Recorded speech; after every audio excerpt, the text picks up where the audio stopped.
تعالى وبركاته. الحمد لله رب العالمين، والصلاة والسلام على أشرف الأنبياء والمرسلين وعلى آله وأصحابه أجمعين. رب اشرح لي صدري ويسر لي أمري واحلل من لساني يفقهوا قولي. أما بعد، قال الله تعالى في كتابه العزيز: أعوذ بالله من الشيطان الرجيم. يا أيها الذين آمنوا كتب عليكم الصيام كما كتب على الذين من قبلكم لعلكم تتقون. Yang dikasihi lagi dimuliakan tuan-tuan, puan-puan, sahabat-sahabat, rakan-rakan yang saya kasih sekalian. Alhamdulillah, syukur kita kehadrat Allah Subhanahu wa taala. Pada pagi ini kita masih lagi diberi peluang oleh Allah untuk kita dapat sama-sama meneruskan kehidupan kita. Mudah-mudahan kehidupan kita senantiasa kita manfaatkan dengan baik dalam rangka untuk membina kehidupan akhirat kita. Tuan-tuan dan puan-puan, sesungguhnya kehidupan kita ini adalah kehidupan yang sementara, kehidupan yang tidak kekal, kehidupan yang di hujungnya pasti kita akan bertemu dengan kematian. Sama ada kita sedar atau kita tidak sedar, sama ada kita bersedia atau kita tidak bersedia, kita hakikatnya makin lama makin dekat, bukan makin lama makin jauh. Satu hari pasti kita akan dimandikan orang. Satu hari nanti kita pasti akan dikafankan orang. Satu hari nanti kita pasti akan disembahyangkan orang. Kita pasti akan diusung ke tanah perkuburan. Kita pasti akan ditinggalkan di dalam tanah tanpa teman, tanpa kawan. Justru itu tuan-tuan dan puan-puan, pada pagi ini kita ingin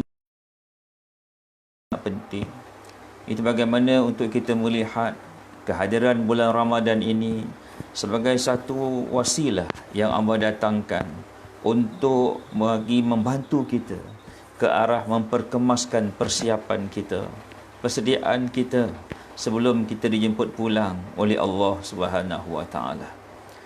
Tuan-tuan dan puan-puan, anda sebenarnya dalam siaran Facebook Live Masjid Negara bersama saya Ustaz Long bin Kecil, yang mudah-mudahan lebih kurang 1 jam ini manfaatkan dengan baik masa kita ini, insya-Allah, dalam rangka untuk bincang setajuk yang sangat penting, iaitu The Big Picture of Ramadan. Apa yang kita bincangkan di awal tadi, iaitu Ramadan ini adalah merupakan satu bulan yang mana Allah datangkan untuk bantu kita ke arah memperkemaskan persiapan kita sebelum kita dijemput pulang oleh Allah Subhanahu wa taala. Tuan-tuan dan puan-puan, sebab itu kita lihat dalam kehidupan kita di dunia ini, perkara yang sangat penting adalah persiapan kita. Dan persiapan yang paling inna akramakum indallahi atqakum. Sesungguhnya yang paling mulia di kalangan kamu pada sisi Allah hanyalah orang-orang yang bertakwa. Maknanya tidak kira siapa kita, dalam rangka untuk kita membina kehidupan akhirat kita, kita perlu jadikan kita ini seorang yang bertakwa kepada Allah. Kalau kita satu orang, kita kena pastikan kita doktor yang bertakwa kepada Allah. Kalau kita satu orang engineer, kita kena pastikan kita seorang engineer yang bertakwa kepada Allah. Kalau kita satu orang driver taksi, seorang security guard, kita perlu pastikan kita seorang bertakwa kepada Allah. Seorang ibu, pastikan kita ini ibu yang bertakwa kepada Allah. Ayah, pastikan kita ini ayah bertakwa kepada Allah. Maknanya tak kira siapa kita, dalam rangka untuk bina kehidupan akhirat, kita perlu pastikan kita adalah insan-insan yang bertakwa kepada Allah Subhanahu wa taala. Justru itu tuan-tuan dan puan-puan sekalian, Allah datang di akhir bulan Ramadan ini adalah ya ayyuhallazina amanu kutiba alaikumus siyam kama kutiba 'alal ladzina min qablikum la'allakum tattaqun. Wahai orang-orang yang beriman, diwajibkan ke atas kamu puasa sebagaimana telah diwajibkan ke atas orang-orang terdahulu daripada kamu. La'allakum tattaqun. Mudah-mudahan kamu menjadi orang-orang yang bertakwa. Maka sebenarnya kita boleh pecahkan kepada 3 bahagian. Pertama, adanya elemen input, kedua ada elemen proses, dan yang ketiga adanya elemen output. Ya ayyuhallazina amanu adalah input, iman.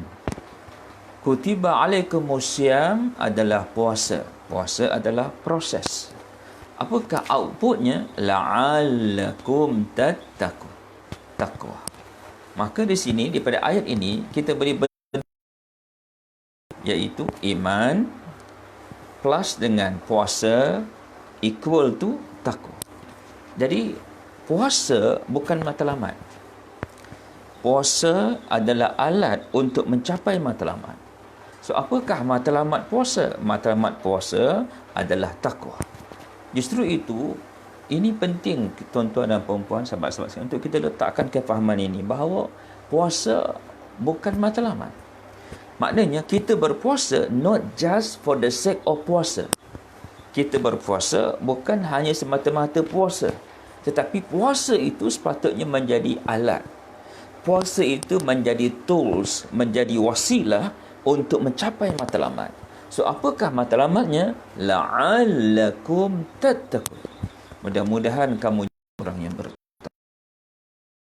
Penting untuk kita ingat pesan Nabi SAW. Apa kata Nabi?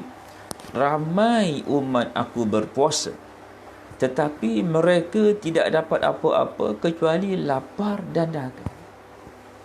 Allahu Akbar.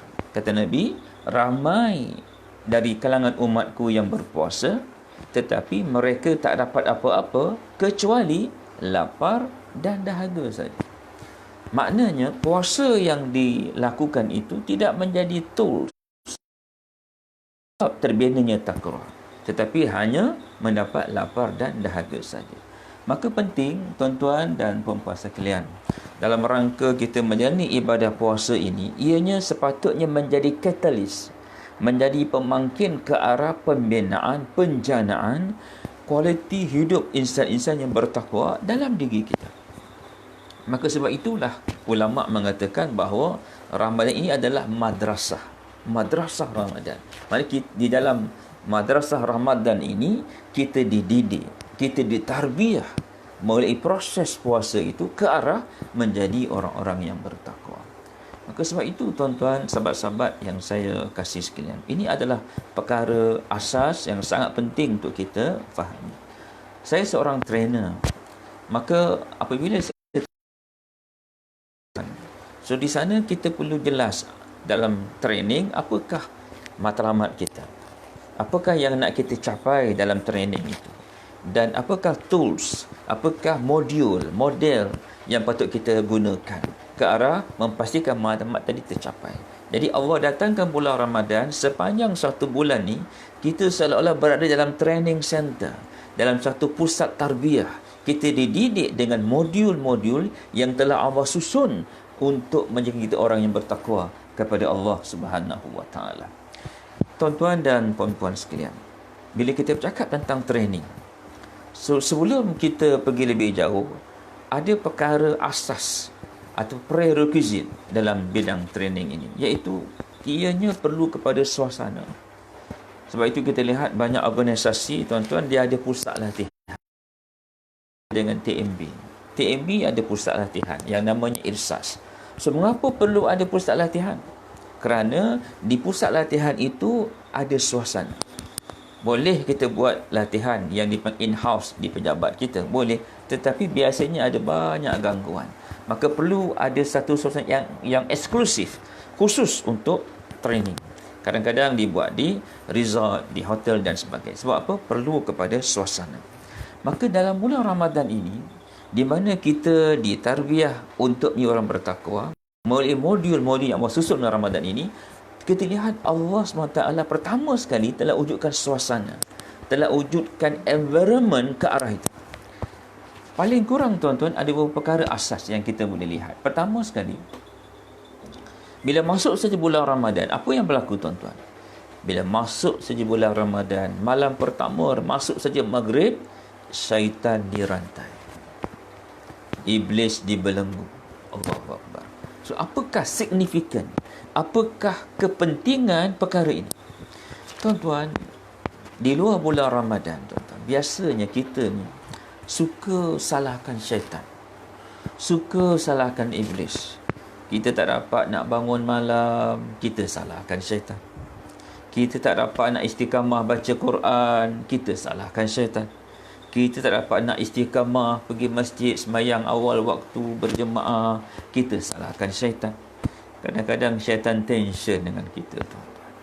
Manusia ni, dia yang tak nak buat, aku yang disalahkan. Tuan-tuan, Allah datangkan bulan Ramadan ni, Allah nak kita betulkan cara kita berfikir. Sebab hari ni menyalahkan syaitan, menyalahkan iblis sudah menjadi satu escapism, sudah menjadi alat untuk kita berlepas tangan dalam masalah taat, dalam masalah ibadat ini. Tuan-tuan, menjadi fitrah kepada kita manusia ni, kita suka meletakkan kesalahan kita, kelemahan kita kepada orang lain, kepada benda lain, tuan-tuan. Sebagai contohlah, kita pakai baju, kita pakai baju yang kita beli 10 tahun yang lalu. Sebab kita dah kecil baju ni. Cuba tengok ayat kita. Kita kata, tuan-tuan, dah kecil baju ni. Siapa yang salah? Baju. Baju yang dah kecil. Walhal baju yang kita beli itu, itulah saiznya. Cuma yang dah berubah kita. Dulu kurus, sekarang dah gemuk. Bila kita pakai baju, tak selesa. Yang kita sebut, yang kita salahkan, siapa, tuan-tuan? Baju. Baju yang dah kecil. Itu perkara yang paling simple kita lihat kehidupan kita. Sebab manusia ni fitrahnya suka tetapi pada benda lain. Sebab itu, tuan-tuan, dalam masalah taat, dalam masalah ibadat, dalam masalah membina akhirat, siapakah yang kita salahkan? Bila dengan erti kata yang sebenarnya, siapa yang kita salahkan bila kita tak mampu nak bina sungguhnya? Syaitan, iblis. Sebab itu Allah datangkan bulan Ramadan, Allah nak kita betulkan cara kita berfikir. Memang syaitan itu Allah adakan untuk mengganggu kita. Tetapi kita tak boleh nak salahkan syaitan, tuan-tuan. Sentuhlah dekat dunia ni satu orang pencuri yang dihadapkan ke mahkamah di hadapan hakim. So, hakim tanya dia, mengapa kamu mencuri? Bolehkah dia berkata, yang Arif, sebenarnya yang salah adalah syaitan. Sebab syaitan yang telah mengajak saya, menipu daya saya sehingga saya mencuri. Valid, tuan-tuan? Tak valid. Tak boleh. Mana mahkamah di akhirat? Bolehkah satu orang yang tidak taat pada Allah, bila Allah tanya besok di akhirat, mengapa kamu tak salat, mengapa kamu tak tutup aurat, mengapa kamu tidak taat pada Allah, mengapa kamu tak bina akhirat kamu, bolehkah kita kata, oh Allah, yang salah adalah syaitan, ya Allah, hukumlah syaitan? Apakah valid, tuan-tuan? Tentu tidak. Mengapa demikian? Sebab Allah Subhanahu wa taala dah beri kita akal. Allah sudah bekalkan kita akal. Maka dengan akal ini, Allah telah beri kita freedom of choice. Allah telah memberi kita kebebasan untuk membuat pilihan. So, kita yang pilih sebenarnya. Di hadapan kita ada dua jalan. Jalan yang akan bawa kita ke syurga, jalan yang akan bawa kita ke neraka. Di hadapan kita ada dua benda. Benda yang betul di sisi Allah, benda yang salah di sisi Allah. Di hadapan kita ada dua hal, sama ada benda itu membawa kita ke akhirat, syurga akhirnya, atau ke neraka. Sebab itu Allah letakkan dalam dunia ini satu suasana, satu keadaan di mana Allah bekalkan akal. Dengan akal ini Allah beri kita kebebasan untuk buat pilihan. Dan kita kena berhati-hati dengan pilihan kita. Kerana kita akan dibalas oleh Allah. Sebab itu ada syurga, ada neraka. Justru itu, tuan-tuan dan perempuan, Allah datangkan bulan Ramadan. Selama 11 bulan, tuan-tuan. 11 bulan kita sibuk dengan dunia kita. Dan kita selalu salahkan syaitan. Tapi dalam bulan Ramadan ini, Allah nak kita betulkan cara kita berfikir. Syaitan dah dirantai. So kalau dalam bulan Ramadan, tuan-tuan, ni dah dekat seminggu dah kita ni, tuan-tuan. Kita puasa Jumaat itu, besok Jumaat dah. Tuan-tuan, cuba kita lihat dalam seminggu ni, bagaimana kualiti iman, kualiti amal kita. So, adakah kita nak salahkan syaitan bila kita tak mampu nak iman? Hari ni kita lihat, tuan-tuan, dah 7 hari kita berpuasa lebih kurang ni, ada orang dah 7 juz dia baca. Tapi ada orang, tuan-tuan, 1 juz pun tak mula lagi. Adakah nak salahkan syaitan? Tuan-tuan, dah 7 hari kita berpuasa lebih kurang seminggu ni, tuan-tuan, ada orang setiap malam disibukkan dengan sebelum dia bersahur, dia beribadat, mentakarkan diri kepada Allah dengan tahajudnya, dengan qiyamul lailnya. Tapi ada orang, tuan-tuan, tak ada apa-apa beza sebelum Ramadan dan semasa Ramadan. Adakah nak salahkan syaitan, tuan-tuan? Sebab itu penting dalam bulan Ramadan ni kita prepare our mind. Syaitan dah dirantai. So, don't blame syaitan. Maka kita perlu melihat, sentiasa memuhasabah diri. Bagaimana kita nak utilize, bagaimana kita nak memanfaatkan suasana yang ada ini. Syaitan dah dirantai, maka kita ada satu ruang yang sangat besar untuk kita memanfaatkan ke arah bina akhirat. Itu yang pertama. Yang kedua, tuan-tuan, dalam konteks suasana ini kita lihat, kalau syaitan itu kita katakan external enemy, musuh luaran, maka ada satu lagi iaitu musuh dalaman, iaitu nafsu. Bulan Ramadan ni, tuan-tuan, saya teringat salah seorang guru saya, Tuan Guru Haji Adam. Semoga Allah merahmati roh beliau. Sewaktu saya belajar dengan beliau di madrasah beliau di Simpang Bekoh, Melaka. Sewaktu masa tu nak masuk bulan Ramadan, sebelum Ramadan, di hujung bulan Syaban, beliau buat satu kuliah. Dan dalam kuliah itu beliau ceritakan kisah ini yang saya ingat sampai sekarang, tuan-tuan, iaitu tentang nafsu ni. Menurut beliau, guru saya ni, Tuan Haji Adam ni, dia kata sewaktu Allah jadikan 3 perkara. Akal, roh, kemudian nafsu. Nah, Allah tanya ketiga-tiga ni satu soalan yang sama. Man ana wa man anta? Siapa aku, siapa engkau? Tuan-tuan, bila tanya pada roh, man ana wa man anta, roh jawab, anta Rabb, ana engkau Tuhan, aku hamba. Tanya pada akal, man ana wa man anta, akal pun jawab, anta Rabb, ana engkau Tuhan, aku hamba. Tetapi bila tanya pada nafsu, bila tanya pada nafsu, man ana wa man anta, siapa aku, siapa engkau? Allahu Akbar. Apa? Anta, ana. Engkau, aku. Kalau bahasa kasar, tuan-tuan, lu, gua. Allah Akbar. Ini nafsu, tuan-tuan. Allah Subhanahu wa taala arahkan malaikat untuk letak nafsu ini di dasar lautan 1000 tahun. Kemudian ditanya, man ana wa man anta? Masih lagi nafsu kata, anta, ana, engkau, aku. Nafsu ini diarah oleh Allah kepada malaikat untuk letakkan di dalam api neraka 1000 tahun. Kemudian ditanya, man ana man anta? Masih lagi kata, anta, ana, engkau. Nafsu ini dipuasakan. Allahu Akbar. Nafsu ini dipuasakan, tuan-tuan. Kemudian selama 1000 tahun. Dan ditanya, man ana wa man anta? Kata nafsu, ana. Setelah dipuasakan, tuan-tuan, barulah nafsu mengaku, antara engkau Tuhan, ana aku hamba. Apa maksudnya, tuan-tuan? Maksudnya, dalam bulan Ramadan ini, mulai proses puasa, nafsu siap untuk ditarbiyah. Nafsu siap untuk dididik. Nafsu siap untuk kita manage, untuk kita urus ke arah menjadi orang yang bertakwa. Tuan-tuan, kita tak boleh buang nafsu. Boleh buang nafsu. Kata Imam Ghazali, kalau kita buang nafsu, nafsu hilang, wajib cari semula. Allah. Nafsu ini perlu dididik. Nafsu ini perlu ditarbiyah, bukan dibuang. Sebab itu kita lihat, kata ulama, syurga ni, tuan-tuan, dia 2 langkah saja. Langkah pertama, pijak nafsu. Maknanya urus nafsu, manage nafsu, tarbiyah nafsu. Langkah yang kedua adalah syurga. Allah. Pesan Nabi SAW. Sewaktu Nabi balik daripada perang Badar. Nabi balik daripada perang Badar. Apa kata Nabi? Raja'na minal jihadil asghar. Kita ni balik daripada jihad yang asghar. Jihad, kalau kita belajar bahasa Arab ni, maknanya asghar ni tuan-tuan bukan yang kecil kan. Asghar ni isim tahdid yang paling kecil. Sahabat jadi heran, ya Rasulullah, tadi masa perang kita lihat tangan putus, kaki putus, kepala putus, nyawa melayang, yatim, isteri jadi janda. Itu jihadul asghar? Ya, kata Nabi. Kita akan berhadapan dengan jihadul akbar.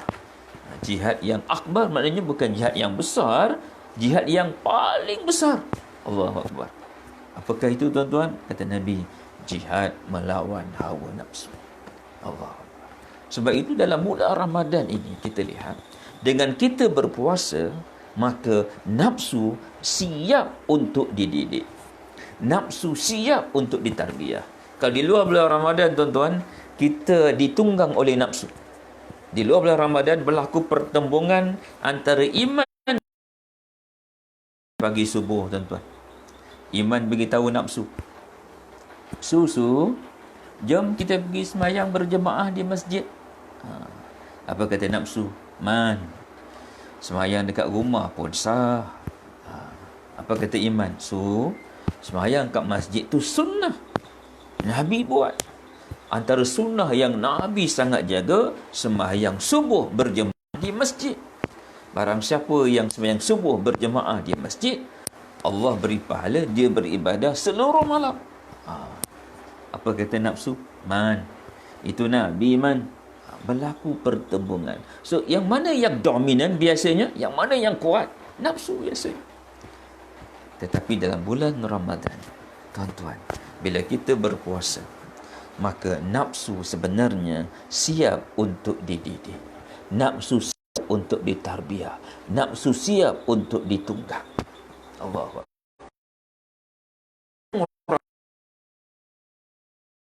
Hari Raya Aidilfitri. Allah. Hari berjayanya kita kembali kepada fitrah, iaitu berjayanya kita mengembalikan nafsu kepada fitrahnya. Antara anak, engkaulah Tuhan, akulah hamba. Jadi tuan-tuan, ini kita kena manfaatkan. Allah datangkan bulan Ramadan dalam keadaan di mana syaitan dirantai, nafsu siap untuk dididik, untuk ditarbiyah. Dan perkara yang ketiga dalam suasana ini kita lihat adalah Allah Subhanahu Wa Taala telah meletakkan dalam bulan Ramadan ini satu suasana di mana seluruh amalan kita dilipat kali gandakan. Setiap amalan sunat pahalanya seperti amalan fardu. Dan bulan Ramadan setiap amal fardu Allah kalikan dengan 70 kali ganda. Ibaratnya tuan-tuan, kita ni seolah-olah berada di dalam lombong emas, dalam gua emas selama 1 bulan tuan-tuan. Maka rugilah kalau kita hanya bawa gayung saja tuan-tuan. Kalau kita hanya bawa koleh kecil saja, rugi sangatlah. Beruntung orang yang bawa goni, yang bawa lori, yang bawa trailer tuan-tuan, untuk ambil sebanyak mungkin manfaat bulan Ramadan. Kata Nabi, kalaulah umat aku tahu nilai Ramadan sepanjang tahun, mereka nak Ramadan. Maksudnya tuan-tuan, dalam bulan Ramadan ini Allah datangkan satu suasana supaya kita gairah, seronok untuk bina akhirat, seronok untuk beramal, dengan Allah lipat kali gandakan setiap pahala amalan yang kita buat. So, ini 3 perkara asas yang Allah datangkan dalam Ramadan untuk mewujudkan environment, suasana ke arah menjadi katalis untuk membina, membangunkan takwa. Baik, tuan-tuan, kita beralih bersatu lagi perkara penting dalam tarbiyah Ramadan ini. Pertama, kita lihat dalam training, dalam tarbiyah, dia perlu ada matlamat yang jelas. Matlamat adalah la'allakum tattaqun. Sepanjang 1 bulan ini, matlamat akhir kita adalah bagaimana akhirnya kita menjadi orang-orang yang bertakwa kepada Allah. Kemudian Allah datangkan suasana, iaitu suasana yang membantu kita ke arah supaya takwa dapat dibina dengan baik. Dan kita masuk ke bahagian yang ketiga, iaitu modul. Apabila kita hantar anak ke madrasah, ke sekolah, ke pusat latihan, ke universiti tuan-tuan, maka di sana ada program, di sana ada modul. Maka dalam bulan Ramadan kita lihat Allah telah susun modul-modul yang apabila kita go through the program, through the process, insya-Allah la'allakum tattaqun, akan menjadi kenyataan insya-Allah. Hadirin hadirat yang saya kasih sekalian, mari sama-sama kita lihat dalam masa yang ada insya-Allah untuk kita lihat tentang modul-modul yang telah Allah susun sepanjang bulan Ramadan ini untuk kita manfaatkan ke arah untuk membina takwa dalam kehidupan antara dekat dunia ini insya-Allah, ya. Baik, pertama sekali tuan-tuan. Pertama sekali bila masuk bulan Ramadan, kita lihat perkara yang penting adalah niat. Perkara yang penting adalah niat. So, niat adalah modul yang pertama. Tuan-tuan, cuba lihat. Dalam kita berpuasa ini, kita niat ni satu perkara yang berbeza dengan amal-amal. Kalau kita lihat rukun puasa ni, niat yang pertama adalah niat ni yang pertama, di mana menjadi syarat untuk niat puasa, tuan-tuan, kita tak boleh baca siang. Niat puasa mesti baca atau mesti diungkapkan di malam hari. Tuan-tuan, kalau kita salat, contohnya kita salat, masa bila kita niat, masa takbiratul ihram, masa Allahu Akbar, masa takbiratul ihram kita perlu berniat. Maknanya niat itu serentak dengan amal. Kita berwuduk, masa bila kita niat, sewaktu air basuhan yang pertama pada wajah. Maknanya dia serentak dengan amal. Tapi puasa siang. Puasa siang, niatnya malam. Maknanya ada perkara penting yang Allah nak kita lihat di sebalik niat. Tuan-tuan, hari ni kita lihat, kita hari ni sudah kita banyak terlepas pandang peranan niat ini.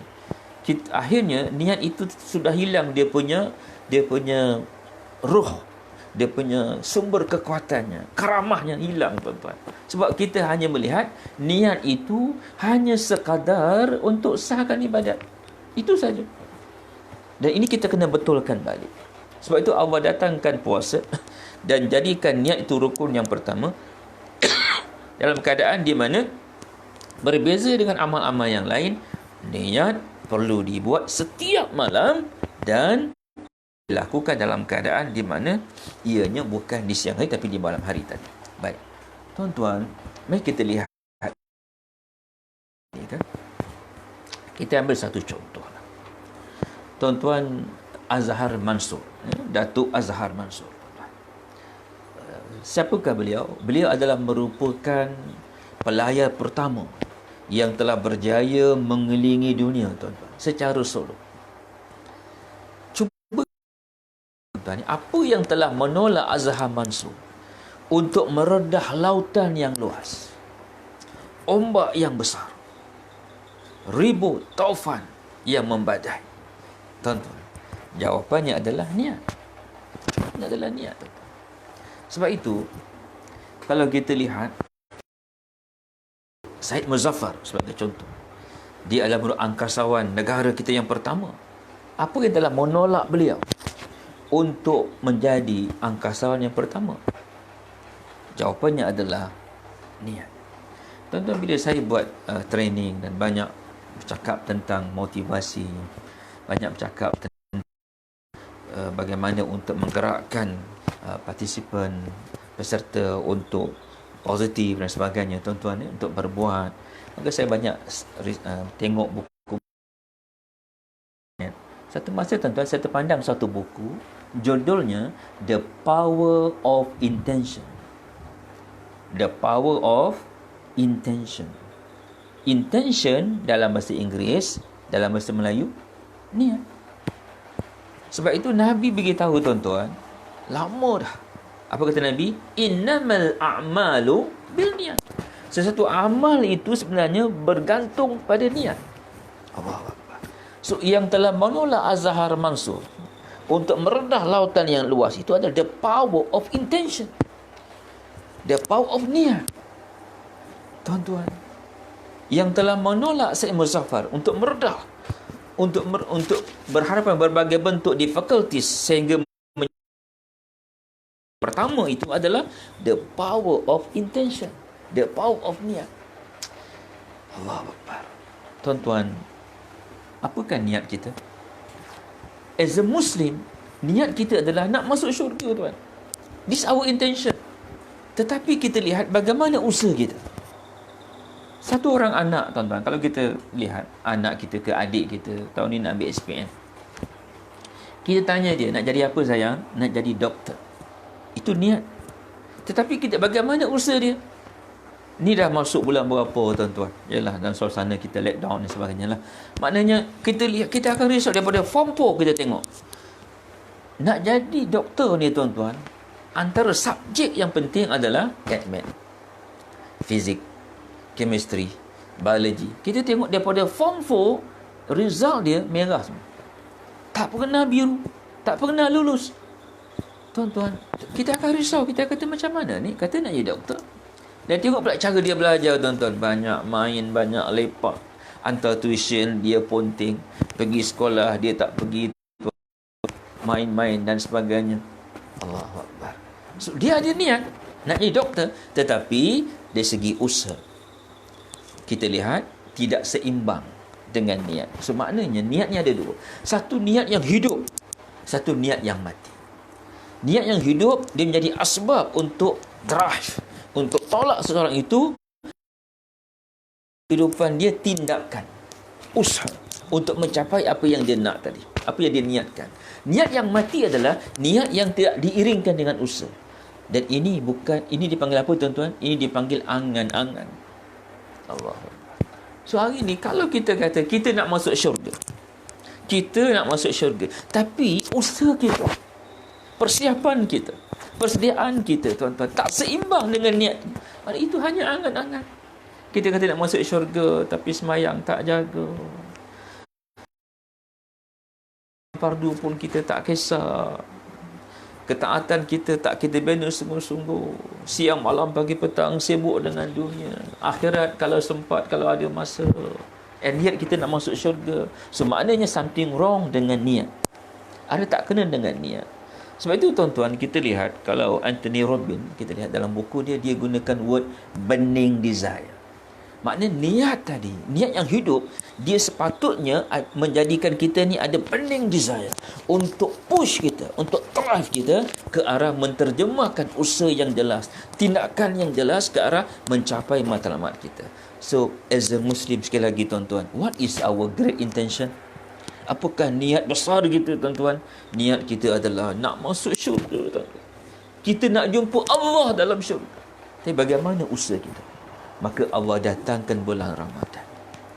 Allah datangkan bulan Ramadan ni, tuan-tuan. Di mana bulan Ramadan ini Allah wujudkan suasana supaya akhirnya kita menjadi orang yang bertakwa. Dan Allah mula setiap malam, tuan-tuan, dengan kita berniat. Maka janganlah niat kita itu hanya sekadar nawaitu sauma gadin an adai fardhi syahri ramadana hingga akhir. Hanya sekadar untuk sahkan ibadat kita. Wubi, tuan-tuan. Maknanya di malam hari, di samping kita niat untuk sahkan ibadat kita, maka kita perlu lihat, tuan-tuan, niat-niat kita. Maknanya hidupkanlah amalan muhasabah diri. Di malam hari sebelum kita tidur, selepas kita niat tadi, kita muhasabah diri kita. Apa niat kita tadi, tuan-tuan? Nak masuk syurga. Itu dekat dunia. Maaf, itu dekat akhirat, nak masuk syurga. Tetapi apa yang kita patut buat supaya boleh masuk syurga? Jadi sebagai ayah, kita kena lihat, tuan-tuan, bagaimanakah kita sebagai ayah. Sebab kita kena faham sebagai ayah, sebagai ibu, Allah letakkan anak sebagai asbab. Allah letakkan anak sebagai asbab untuk kita ke neraka atau ke syurga akhir. So sebagai ibu dan ayah, kita kena sentiasa muhasabah, tuan-tuan. Apa di bulan Ramadan ini, kita cuba lihat bagaimana kita sebagai ibu, sebagai ayah. Telahkah kita peranan kita? ke arah membina, mentarbiah anak-anak kita dengan baik. Tuan-tuan, kata Nabi, anak-anak ni seperti kain putih. Yang mencorakkan anak-anak adalah ibu dan ayah. Allah. So, di malam hari cuba kita lihat, tuan-tuan, bagaimana peranan kita sebagai ibu, sebagai ayah telah kita mainkan dengan baik. Ku anfusakum wa ahlikum nar. Naklah kamu selamatkan dirimu dan ahlimu di neraka. Sebagai ibu ayah, ahli yang paling adalah anak-anak, tuan-tuan. Sebagaimana telah kita bina anak-anak ini.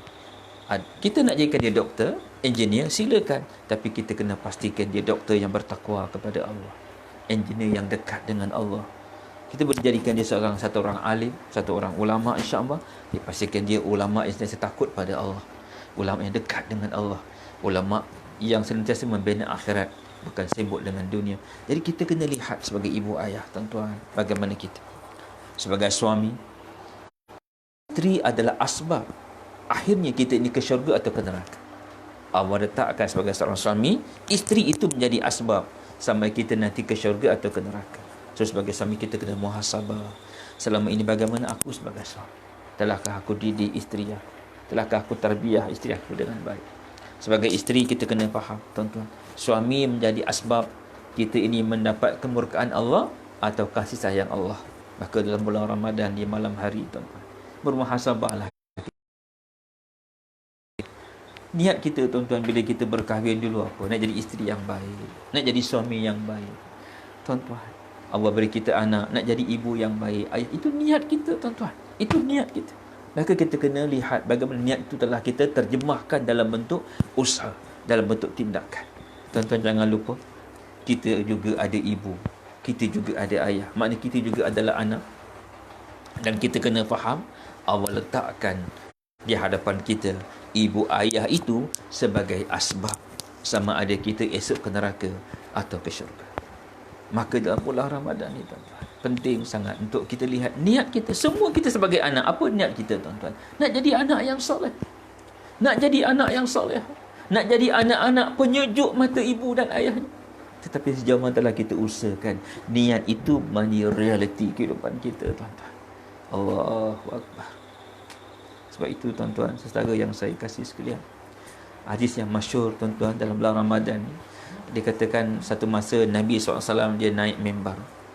Kemudian dia telah sebut 3 kali amin, amin, amin. Jadi para sahabat hairan. Nabi turun, sahabat tanya, ya Rasulullah, mengapa kamu kata amin 3 kali atas mimbar? Jibril telah datang dan dia telah berdoa dengan 3 doa, dan aku telah mengaminkan ketiga-tiga doa. Tuan-tuan, apa yang telah didoakan oleh Jibril itu? Pertama, kata Jibril, celakalah satu orang yang mendengar namamu disebut tetapi mereka tidak berselawat kepada. Celakalah orang. Allahu Akbar. Jadi tuan-tuan, bila dengan nama Nabi, maka senantiasa kita berselawat Nabi kita Muhammad SAW. Dan yang kedua, tuan-tuan, celakalah satu orang anak. Satu orang anak yang Allah anugerahkan kepada ibu ayah, tetapi sampai tua ibu ayahnya, sampai mati ibu ayahnya, dia tidak berusaha menjadi anak-anak yang berbakti. Dia tidak berusaha menjadi anak-anak yang soleh untuk ibu ayahnya. Celakalah anak itu. Allahu Akbar. Allahu Akbar, tuan-tuan. Sebab itu dalam Ramadan ni kita kena lihat, kita kena muhasabah, tuan-tuan, niat kita. Sebab semua kita nak jadi anak yang soleh. Semua kita nak jadi anak yang baik untuk ibu ayah kita, tuan-tuan. Tuan-tuan, kita akan faham nilai ibu, nilai ayah, tuan-tuan, bila ibu dah tak ada. Bila ayah dah meninggal, tuan-tuan, baru kita faham nilai ibu. Baru kita faham nilai ayah, tuan-tuan. Tapi semasa ibu hidup, ayah hidup, kadang-kadang kita sibuk, tuan-tuan. Tak ada masa. Tuan-tuan nak balik ziarah, telefon pun tak ada masa, tuan-tuan. Allah. Penting kita muhasabah, tuan-tuan. Melihat niat-niat kita ni. Kita nak jadi anak yang soleh, nak jadi anak yang solehah, tuan-tuan. Tuan-tuan, sebagai pekerja, apa niat kita? Nak jadi pekerja yang cemerlang, nak jadi pekerja yang berintegriti, nak jadi pekerja yang baik, tuan-tuan. Bila kita masuk kerja, that's our intention. Tapi kadang-kadang kita kerja, kita curi tulang, kita claim malis tak betul, kita overtime tak betul, pajak tak betul hilang, rasuah, pecah amanah. Allahu Akbar. Sebab itu dalam bulan Ramadan ni tuan-tuan, kita kena B2B, back to basic. Niat tadi bukan hanya sekadar nawaitu samagadin, hanya sekadar untuk sahkan ibadat, tapi kita kena lihat the power of intention ini. Kita kena lihat balik tuan-tuan, kita nak jadi orang bertakwa. That's our great intention. Nak jadi orang bertakwa.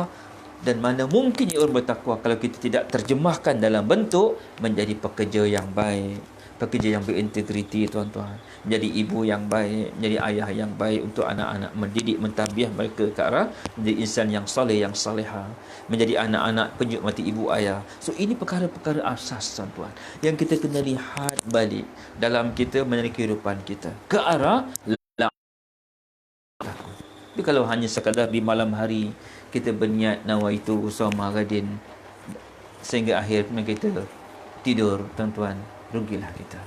Hanya sah ibadat puasa kita, alhamdulillah, tetapi takwa tak dibina, takwa tak dijana. Jadi penting. Modul yang pertama tuan-tuan adalah niat. Maka kita kena lihat peranan niat ini supaya dia menjadi catalyst untuk senantiasa drive kita ke arah menterjemahkan niat-niat yang kita ada tadi dalam bentuk tindakan, dalam bentuk action, dalam bentuk usaha yang jelas untuk menjadi insan-insan yang akhirnya tuan-tuan dapat masuk syurga bertemu dengan Allah Subhanahu. Kita pergi yang kedua tuan-tuan. Modul yang kedua adalah tarawih. Modul yang kedua adalah tarawih. So tarawih ini juga satu modul penting tuan. Satu modul yang sangat penting yang kita perlu lihat supaya kita dapat guna, kita jadikan dia sebagai asbab, sebagai catalyst untuk membina takwa. Baik, tuan-tuan dan puan-puan sekalian, ya. Bila kita bercakap tentang tarawih ni, bila kita cakap tentang tarawih tuan-tuan, so in our mind tarawih ni kita tuan, seluruh masyarakat dunia melihat tarawih itu adalah satu perkara yang walaupun dia sunat, kita lihat tuan-tuan, dia sunat saja, tetapi sangat-sangat kita memberati, sangat-sangat kita menjaganya tuan-tuan. Dan menjadi satu keadaan hari ini bila kita tak boleh semayang tarawih di masjid, apa kita rasa tuan-tuan? Allahu Akbar. Kita rasa macam something missing, satu benda yang dah lah semayang fardu, semayang Jumaat tak dapat kan tuan-tuan, semayang tarawih lagilah kita rasa. Sebab mana-mana tuan-tuan, di mana-mana kita lihat masjid menjadi meriah. Masjid menjadi meriah. Saya pernah sempat belanja di Pakistan tuan-tuan sekejap, di Karachi. Bila masuk Ramadan, Masya Allah, penuh masjid tuan-tuan. Saya sempat belajar di Indonesia pun sama, negara kita pun bila Ramadan meriah, asbab tarawih.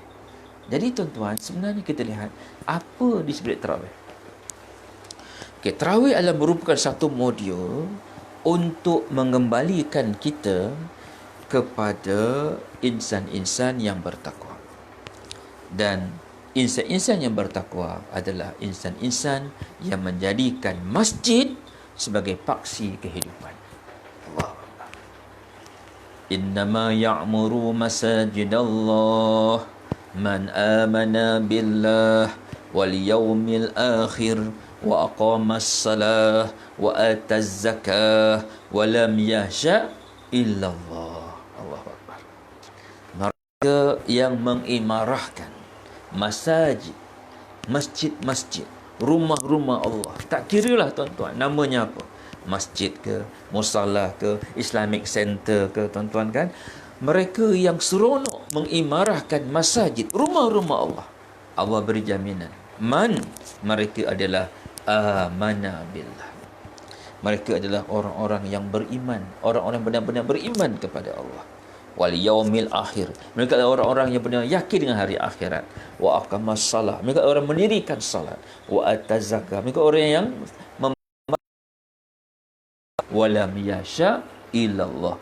Mereka yang tidak takut melainkan Allah. So 5 sifat ini adalah sifat orang-orang yang bertakwa. Dan Allah hadiahkan kepada, anugerahkan kepada siapa? Kepada orang yang fokus kepada satu master amal. Apakah master amalnya tuan-tuan? Imarah masjid. Allah. Sebab itu tuan-tuan, dalam bulan Ramadan ini kita lihat ada satu amalan yang sangat penting yang Nabi telah buat, iaitu amalan i'tikaf. Amalan i'tikaf tuan-tuan. Allah. So bila kita cakap i'tikaf ni tuan-tuan, maknanya dia sangat rapat dengan masjid. Sebab itu kita lihat ada dua riwayat. Pertama, Nabi beriktikaf daripada awal Ramadan sampai tuan-tuan lepas mahir raya. Nabi beriktikaf. Ada satu lagi riwayat Nabi beriktikaf 10 yang akhir. Allah. Kalau kita di Pakistan dulu tuan-tuan, saya lihat pengalaman saya masa saya belajar dekat sana, bulan Ramadan ni masjid-masjid jami' tu utamanya, mereka akan buat partition daripada kain. Di kiri kanan masjid tu mereka buat partition macam kotak-kotak kecil, di mana orang-orang yang beriktikaf daripada awal Ramadan, mereka akan duduk dalam kotak-kotak tu. Maknanya secara khusus untuk mereka beribadat pada Allah. Dan bila sembahyang jemaah, mereka akan keluar untuk sembahyang jemaah, lepas tu mereka akan masuk balik. Dalam negara kita tidak jadi suasana demikian, tetapi di Pakistan saya lihat, Masya Allah, sebab mereka faham tentang etikaf ni, kepentingan etikaf. Sebab itu tuan-tuan, dalam suasana kita hari ni yang kita tak dapat nak bikin masjid, kita lihat macam Aisyah radhiyallahu anha, kita lihat tuan-tuan kan, apa yang berlaku. Aisyah sepanjang bulan Ramadan, dia telah menjadikan biliknya dalam rumahnya itu tuan-tuan satu ruang khusus untuk dia beriktikaf, maknanya untuk dia beribadat pada Allah, satu tempat yang khusus. Jadi hari ni walaupun kita tak pergi masjid tuan-tuan kan, atas sebab kekangan, atas sebab maslahat kesihatan dan sebagainya kita hari ni, maka jadikanlah rumah kita tuan-tuan, maknanya jadikan suasana rumah kita suasana masjid. Jadikan ada satu tempat khusus, tempat kita sembahyang jemaah, di situlah kita maknanya yang itu komandan ni, maknanya di situlah kita sibukkan diri kita dengan amal masjid. Di paling kurang kita lihat tuan-tuan, masjid ni dia ada 4 amal. Jadi kita sibukkan rumah kita dengan 4 amal ini. Pertama, masjid adalah pusat dakwah. Masjid adalah pusat dakwah. Seperti Nabi SAW, kita lihat sewaktu Nabi SAW hidup, Nabi telah hidupkan Masjid Nabawi itu dengan 4 amal ini. Pertama, kita lihat masjid menjadi center of dakwah. Jadi penting dalam suasana kita dalam Ramadan ni tuan-tuan kan, kita jadikanlah rumah kita seperti masjid. Maka di situ hidupnya amalan dakwah dan tarbiyah. Siapakah sasaran dakwah kita? Mad'un dakwah kita tuan-tuan, anak-anak. Sebagai ibu, sebagai ayah, maka kita kena buat program-program yang sesuai. Kita mungkin buat halaqah ta'lim, kita mungkin buat usrah ke arah untuk hidupkan suasana tarbiyah dan dakwah ini. Wujudkan suasana tarbiyah dan dakwah. Kedua tuan-tuan, masjid adalah pusat ilmu. Masjid adalah pusat ilmu. Maka hidupkan dalam rumah kita suasana masjid. Maknanya hidupkan budaya ta'lim wa ta'lum, belajar dan mengajar. Dan yang ketiga, masjid adalah pusat ibadah. Pusat ibadah. Maka wujudkan suasana dalam rumah kita, suasana masjid. Hidupkan sembahyang berjemaah, sembahyang sunat, zikir, bangun malam. Tuan-tuan, hidupkan suasana sebagaimana masjid, insya-Allah. Dan yang ketiga, yang keempat tuan-tuan, masjid adalah pusat khidmat. Pusat khidmat. Jadi kita wujudkan suasana rumah tangga kita, suasana masjid. Janganlah kita biarkan isteri kita saja tuan-tuan kan, pukul 3, 4 pagi bangun kan, masya-Allah, masak itu gini. Kita wujudkan suasana, bangun sama-sama. Kita ajak anak-anak kita bergotong royong, bantu apa yang boleh kita buat. Wujudkan suasana tuan-tuan. Mungkin dah masak, kemudian kita hidangkan sama-sama. Wujudkan suasana di mana khidmat ini. Suami khidmat isteri, anak-anak khidmat pada ibu. Wujudkan suasana lepas makan tuan-tuan, apa yang ada pengagihan tugas, siapa yang patut ke mana. Wujudkan suasana khidmat dalam rumah tangga kita, suasana masjid tuan-tuan. Jadi ini 4 perkara yang mana asas kepada masjid yang perlu kita hidupkan dalam. Sebab itu kita lihat para sahabat itu hasil bertarbiyah masjid ini, lahirlah insan-insan yang bertakwa kepada Allah Subhanahu wa taala. Maka masjid adalah center, pusat tarbiyah ke arah melahirkan insan-insan bertakwa. So kita kena hidupkan rumah kita, suasana masjid tuan-tuan, sepanjang bulan Ramadan, supaya dalam rumah tangga kita akhirnya lahir suasana lahir insan-insan yang bertakwa kepada Allah Subhanahu wa taala. So ini adalah peranan tarawih. So tarawih, saya ulang balik, adalah satu modul yang Allah datangkan ke arah untuk bagaimana kita dapat membina suasana takwa. Itu suasana masjid, tuan-tuan. Suasana masjid. Dalam masjid ada dakwah dan tarbiyah. Dalam masjid ada suasana ta'lim wa ta'alum. Dalam masjid ada suasana ibadat. Dan dalam masjid ada suasana khidmat. Maka hidupkanlah dalam rumah tangga kita. Kerana ini 4 asas, 4 pasak kehidupan satu orang yang bertakwa, iaitu dakwah dan tarbiyah, ta'lim wa ta'alum, ibadat dan khidmat. Baik, tuan-tuan, kita teruskan kepada yang ketiga, modul yang ketiga. Yang pertama tadi apa? Niat. Yang kedua, tarawih. Yang ketiga adalah sahur. Sahur adalah satu program yang Allah datangkan sepanjang bulan Ramadan, ya tuan-tuan. Apa tujuan sahur? Tuan-tuan, in our mind, hari ni masyarakat kita, umat akhir zaman ni melihat sahur tu tujuannya makan. Tujuannya makan. Tuan-tuan, bangun pukul 3 pagi. Suami tanya isteri, yang pukul apa yang? Isteri kata pukul 3 bang. Pukul 3, ustaz kata sahur ni elok lambat. Tidur balik, tuan-tuan. Kan pukul 4, isteri pula tanya, bang pukul apa bang? Pukul 4 sayang, pukul 4 ustaz kata elok lambat, tidur balik. Tuan-tuan, dalam minda kita, sahur tu yang kita dah lambat tadi tu makan. So tujuan sahur apa? Makan. Sangat rugi tu. So kita kena betulkan cara kita berfikir. Saya ulang balik, tuan-tuan, ya. Sahur adalah modul yang Allah letakkan sepanjang Ramadan untuk rekrut kita, latih kita untuk jadi orang yang bertakwa. So, apakah amalan orang bertakwa, tuan-tuan? Orang yang bertakwa senantiasa bangun malam. Ya ayyuhal muzammil, qumil laila illa qalila. Wahai orang-orang yang berselimut, bangun, beribadatlah di malam hari illa qalila, walaupun Allahu Akbar. Tuan-tuan dan puan-puan, mana mungkin kita menjadi orang bertakwa kalau kita tidak hidupkan amalan di malam hari.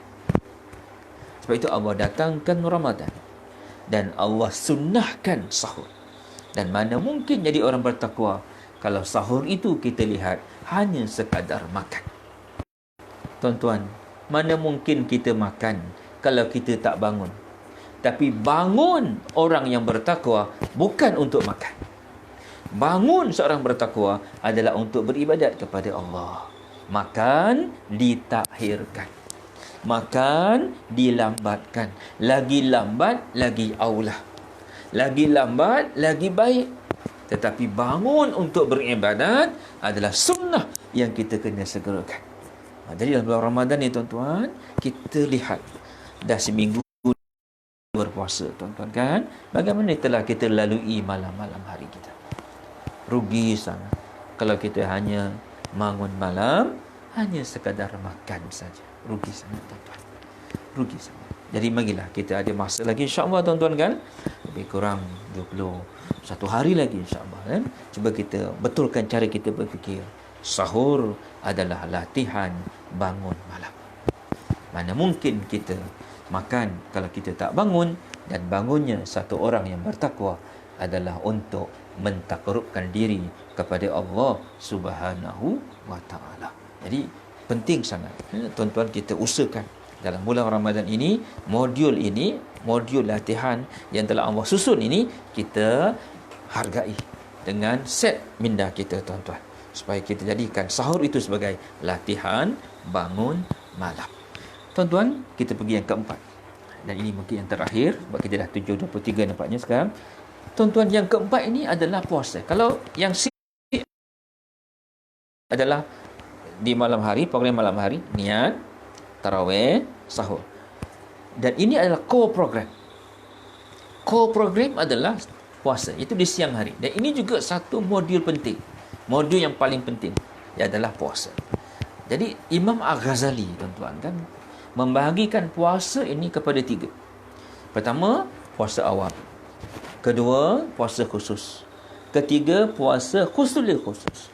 Okey, puasa awam, puasa menahan diri daripada makan dan serta perkara batalkan puasa. Dan ini kita sangat faham dan kita sangat jaga, tuan-tuan.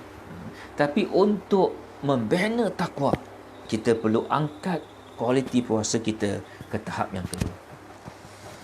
Tahap yang kedua adalah puasa khusus. Apa itu puasa khusus?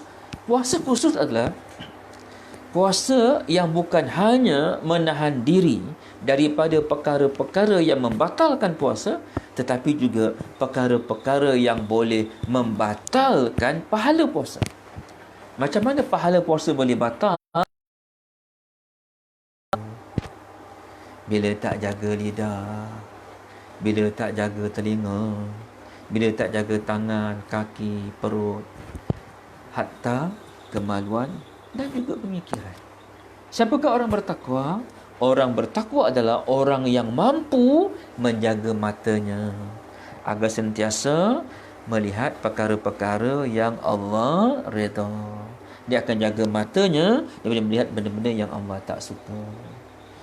Orang bertakwa adalah orang yang menjaga lidahnya daripada cakap yang sia-sia, yang lara. Orang bertakwa menjaga lidahnya daripada perkara-perkara yang tak senonoh, tuan-tuan kan? Dan dia usaha untuk gantikan untuk word-word yang baik, cakap-cakap yang baik, yang bermanfaat. Itulah juga anggota badan yang lain. Jadi Allah datangkan bulan Ramadan, bulan di mana Allah latih kita untuk jadi orang bertakwa. Ini yang Nabi sebut, tuan-tuan, ramai umat aku berpuasa tapi mereka tak dapat apa-apa kecuali lapar dan bila dia berpuasa tak jaga mata, tak jaga tangan, kaki, perut, kemaluan dan sebagainya. Jadi ini merupakan satu latihan yang kita kena usahakan, tuan-tuan. Rugi sangat, tuan-tuan kan, bila bulan puasa ni kita banyak masa kita depan handphone, tengok game, main gadget dan sebagainya. Tak salah dengan handphone, tetapi apa yang kita tengok? Kalau tengok Quran, Masya Allah. Tengok hadis, Subhanallah, tuan-tuan. Tapi yang ditengok lebih banyak game, lebih banyak kan, mata kita ni kita gunakan nak tengok apa? Sementara menunggu buka puasa, tuan-tuan, apa yang kita gunakan telinga kita ni? Ke arah mana? Dengar lagu yang bukan-bukan ke?